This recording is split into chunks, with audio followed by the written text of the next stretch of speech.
de la dérivation aussi au-delà aussi de ce verdict bi nga xam ni itam ñu koy daal di xaar jour bi et tant d'autres mais enfin cette décision préfectorale tey maa ngi koy dégg tey sànq si daaw de mine jàpp na ni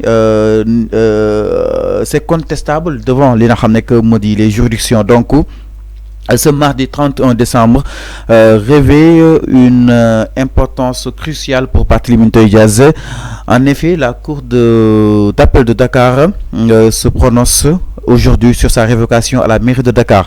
Alors mu nekk décision bi nga xam ni itam le préfet de Dakar jëloon na ko en tout cas ku si nekk ak na nga xam ni itam noonu la ko daal di gisee d'après benn juriste di ki nga xam ne que moo di Ismaïla Madior Fall. moom jàpp na ni cette décision préfectorale comme illégale. Barthélémy Dias, par l'intermédiaire de ses avocats, a contesté cette mesure devant la Cour d'appel de Dakar, espérant une annulation. Cette procédure s'inscrit dans un contexte légal bien précis, soutenu par Ismaïla Madior Fall la daal di yëkki par rapport ak wàllu wu nu mel. En tout cas jàpp na ni nag c'est fondé suñuy xool li nga xam ne que moo di préfet bi révoqué wul ki nga xam ne que moo di Barthélémy Toye Dias, mais dafa daal di constater sa démission en tant que conseil que ni nekkatu ko conformément à l'article 277. Donc contrairement ak li ñuy wax que ni préfet bi da ko daal di wàccee, mais d'après ki nga xam ne mooy Ismaïla Madior Fall jàpp na ni wàccewu ko, mais dafa constater exactement sa démission. Ban différence la am. xam nga Serigne Fallou en matière de droit, le droit on l'interprète. Ok. C'est une interprétation. Il faut que ñu ñuy xam ko. Le droit c'est de l'interprétation. Des gens ils interprètent des articles, ils interprètent le droit en tant que tel. Ok. Donc il faut ngeen xamee ko noonu. Aujourd'hui il a raison de le dire. La décision du préfet peut être contestée. Peut aussi moo tax contestation boobu moo tax ñu may Barthélémy Dias mu def un recours. bu fekkee la décision préfectorale waruloon aboutir ci benn contestation, donc dans ce cas du ñu may ay avocat Barthélémy Dias ñu def un recours au niveau de la cour d'appel. Donc comme le droit est interprétable, comme le droit mën nga ko interpréter, moo tax tey ñu ne la Barthélémy Dias suite à la décision préfectorale, ses avocats aujourd'hui mën nañu def un recours au niveau de la cour suprême. Okay. Au niveau de la cour d'appel, mais aussi mën nañu def recours au niveau de la cour suprême. La cour suprême pour uniquement annuler la procédure. Mën na annuler la procédure, jàpp ni que la procédure. Donc au cas où tey cour d'appel tey daal di koy débouter. Barthélémy Dias mën na ko yóbbu cour suprême. Mais bien sûr. Ok. Tant que ego cour suprême. jeexagul recours bi jeexagul. Donc il faut ngeen xam loolu. La cour suprême moom mooy le dernier rempart des juridictions sénégalaises. Donc loolu moo am tey bu fekkee la cour d'appel daf ko débouter ne ko Barthélémy Dias, la décision que le préfet a pris, donc c'est une bonne décision, daf ko respecter, dafa respecter loi yi, dafa respecter norme bi, dafa respecter loi bu mu utiliser mooy l'article L277 du code électoral, mooy l'article L29 et L30 du code électoral bu mu préfet bi utilisé pour déchoir Barthélémy Dias de la mairie. Bu fekkee tey la cour d'appel constaté na ba jàpp ni que préfet bi il est dans son rôle, ou bien dafa respecter donc comment les normes telles que régies, tey Barthélémy Dias peut aussi faire un recours au niveau de la cour suprême pour simplement annuler la procédure bu jàppee ni que procédure bi dafa entaché d'erreurs, dafa entaché des vices procédural, donc moom mën na ko attaquer au niveau de la cour suprême. Mais enfin d'après 277 bi nga xam ni itam le préfet da koy utiliser contre ki nga xam ne que moo di Barthélémy Toye Dias suite ak demande bu ki nga xam ne que moo di Beyna Gueye. Donc est-ce que dans ce cas de figure préfet bi peut-être dafa nekk si lu illégal, wala kon dafa nekk loo xam ni itam peut-être ses prérogatives moo ko permettre mu daal di déchoir ki nga xam ne que moo di Barth que ni nekkatul conseil municipal la. Non, il s'agit pas du préfet. Il s'agit de la loi. C'est-à-dire que la question est, est-ce que le préfet est tënku na sur loi? ma ñëw. C'est-à-dire que les gens sont en train de dire oui, le préfet amul droit. Mais nekkuñu di dugg ci en profondeur di xool ndax loi bi moo may sañ-sañ préfet bi def loolu.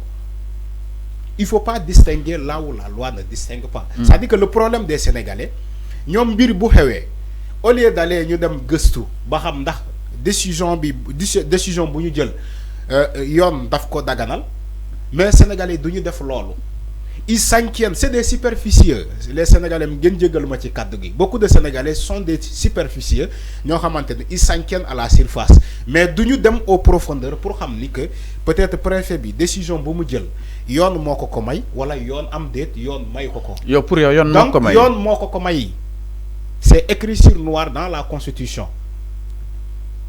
Le mandat de maire peut un maire peut être démis de ses fonctions par ñaari autorité soit le président de la République mu jël décret génne un maire de son poste de mairie en respectant l'article donc comment dirais-je 135. Si une condition la koy génne si une condition la waaw si une condition la koy génne mais il faut nga leeral concrètement parce que ñu ne un président mën na toog rek appliquer 135 wàccee maire. c'est que Fallou boo ma daggee Sénégalais duñu comprendre. allez-y demal allez-y demal quand on pose un débat on laisse la personne quand même. Ce que tu fais là c'est pas allez-y non on te relance pour vous permettre aux téléspectateurs de comprendre exactement.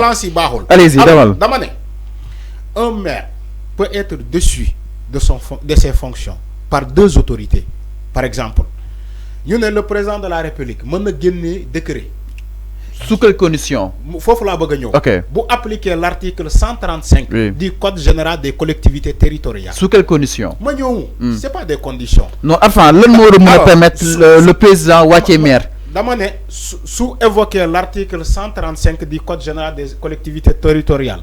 Mën na déchoir un maire de ses fonctions par comment dirais-je à cause par exemple conditions yi ngay wax ni que maire bi buñ ko topé ek daan ko si ce maire là est condamné définitivement dans une affaire de détournement, d'escroquerie ou bien dans une affaire de comment dirais-je comment on le dit dans une affaire de crime criminel bu fekkee maire bu ñuy topp tey Barthélémy Diaz bu fekkee jugement am dañ ko daanee ci affaire criminelle.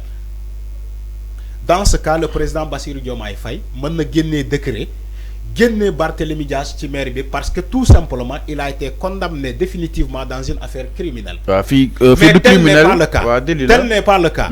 Te aussi Barthélémy Dias toppewuñu ko ci affaire de détournement toppewuñu ko ci affaire d'escroquerie.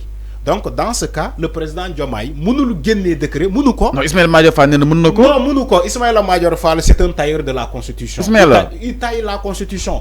Le président de la République mënul génnee décret pour génner Barthélémy Dias sur quelle base xam nga boo nee mën na ko da ngay wax si base bi la ko mën a def mais quand il me parle de Ismaïla Madior Fall qui est aujourd'hui le tailleur de la constitution mën na interpréter lu ko neex loi bi bu juumee mu ne non lapsus la il a tellement l'habitude de dire way lapsus la man je ne parle pas de cas de lapsus dama ne président ñaari autorité maire ñaari autorité étatique ñoo ko war a génnee ci son poste de maire soit président bi wax naa ko à travers un décret en appliquant l'article 135 du code général des collectivités territoriales tel n'est pas le cas pour le cas de Barthélémy Dias ou bien le préfet mën na génnee un maire de son poste. Toutefois quelqu'un qui est électeur ci ce lieu de vote électeur ou bien conseiller au sein de cette mairie bu bindee préfet bobu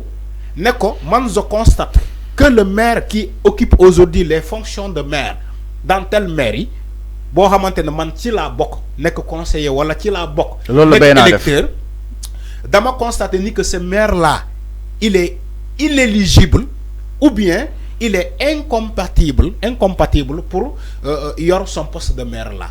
Dans ce cas cet élu ou bien ce membre mën na bind le préfet ne ko je constate ce gars démissionnaire parce que il est incompatible ou bien il est inéligible conformément à la loi. Su ma nee conformément à la loi mooy maanaam les articles L29 L30 du code du code électoral des collectivités territoriales du code électoral ou bien l'article 277 bu ñu évoqué tey ci le cas de Barthélémy Dias. Donc Bayna Gueye boo naree def récapitulative Bayna Gueye il est lu mu bind préfet bi c'est conformément à la loi. C'est conformément à la loi. Jalkatiwul yoon tu n'entendras parler de cette affaire les constitutionnalistes ou bien les juristes yoo xamante ne tey ils sont chevronnés waxuma ci ay juristes yoo xamante ne dañuy interpréter loi bi comme lu mu leen neexee di manipuler pour Barthélémy Diaz am dëgg mais boo jëlee ay juristes yoo xamante ne dañoo sermonné def un serment ni que ñoom ils vont remplir correctement leur fonction de juriste leur magistrat leur fonction de magistrat boo jëlee ñooñu ñoo xamante ne dañoo boole ci ragal yàlla ils te diront que le jeune Bayna Gueye ce qu'il a fait c'est conformément à la loi. mais ñoom maître Moussa Diop jàpp neen yëf yi dañ ko wër si wàllu li nga xam ne que moo di doxinu yoon ak wàllu yoonal jàpp na ni jaay doole xaw na si daal di am si benn côté bi jëm si ki nga xam ne que moo di Barthélémy Diaz jëmale si assemblée bi on est d'accord mais mairie bi na nga ko fa wàccee jaaduwul peut-être. mais xam nga buur parfois nit dina meree buur parce que buur falu ko. wala buur woowu ko ci paleem ne ko kaay jël ci séddale. enfin bu la ñëw si terrain politique bi ma ñëw. non bul ñëw si terrain politique bi quand même. politique bi foog ñu dugg ci. parce que affaire Barthélémy Diaz dafa laxasoo politique. Ah bon politique mu ngi oui y a de la politique là-bas y a de la politique moo tax ma ne la gis nga nit quand tu interprètes la loi comme tu veux ça n'engage que toi mais la justice tu sais qu'est-ce que la justice va retenir. ba xam lu ñu def. méngoo na ak charte yi ba xam lu ñu def méngoo na ak loi yi justice loolu lay appliquer maintenant concernant un juriste buy dem ci ay plateau wala benn arfan bu ñëw ci plateau vouloir défendre Barthélémy Diaz mu jaral ko mu interpréter loi bi comme nu mu ko bëggee di invoquer ay articles yoo xamante ne qui n'ont jamais eu lieu dina non article bu ñu utiliser waruñu ko utiliser dañoo waroon utiliser l'article 92 du code général des collectivités territoriales wala du code électoral article 92 LO l'article LO 92 du code électoral wala du code général des collectivités territoriales man je sais pas des gens qui interprètent la loi pour dire que il y a même un débat qui a suscité qui a fait surface on te dit même Barthélémy Diaz il a été condamné il y a eu une condamnation postérieure et ou bien une condamnation antérieure. Tu vois ces débats là j'ai vu ces débats là ay condamnation postérieure bon appliquer la condamnation postérieure de Barthélémy Diaz donc on parle de déchéance bon appliquer la condamnation bu fekkee la condamnation est antérieure là on parle pas de déchéance mais on parle de radiation et etc. Il y a des gens qui interprètent ils font ce qu'ils veulent de toute façon ils s'en foutent foofu lay waxee il faut que les gens fassent très attention dañoo jël mbiru politique dugal ko ci la loi alors lu boobu mooy benn ñaareel bi tu vois des gens qui te disent que waruñu woon appliquer loi bi même si en sachant que le préfet lu mu def nii ci loi la ko teg mais il y a des gens qui te disent que préfet warul wax loolu warul def loolu warul appliquer loi bi mais dafa war a jiital élégance est-ce que comprendre nga élégance politique on ignore même la loi pour prôner l'élégance. moo tax ma ne la mbiru Barthélémy il y a tellement de choses yoo xam ne. mais attends loi yi ay nit a ko fa teg donc ay nit ñoo war a mën a doxal élégance. exactement non c'est xamal l'élégance ne peut pas s'appliquer là où la loi s'applique. Est-ce que comprendre nga bu baax je parle avec les Sénégalais je te parle pas parce que yow ci camp bi nga bokk. dama ne là où la loi s'applique. l'élégance ne s'applique pas. L'élégance peut s'appliquer en politique là où on parle pas de loi. Bougane ak Sonko tase nañu fee ñaari convois yi tase nañu là on parle pas de loi on parle d'élégance politique l'élégance voudrait que kenn na si ñoom wàcc ci otoom ñëw nuyu keneen ki ci campagne on le voit. C'est ça l'élégance politique ñaari candidat tase nañu ci kii keneen ki wàcc ñëw jox loxo keneen ki c'est de l'élégance. ñaari candidat toog nañu di waxtaan pourtant c'est des adversaires politiques c'est ça l'élégance. Mais quand on dit une loi c'est appliqué sur un politique, on dit non, on laisse la loi et on applique l'élégance. Où va ce pays? Un pays qu'on veut bâtir sur l'élégance, non mais ça va poser problème. On ignore la loi, on prône l'élégance. C'est en 2024 là qu'on dit.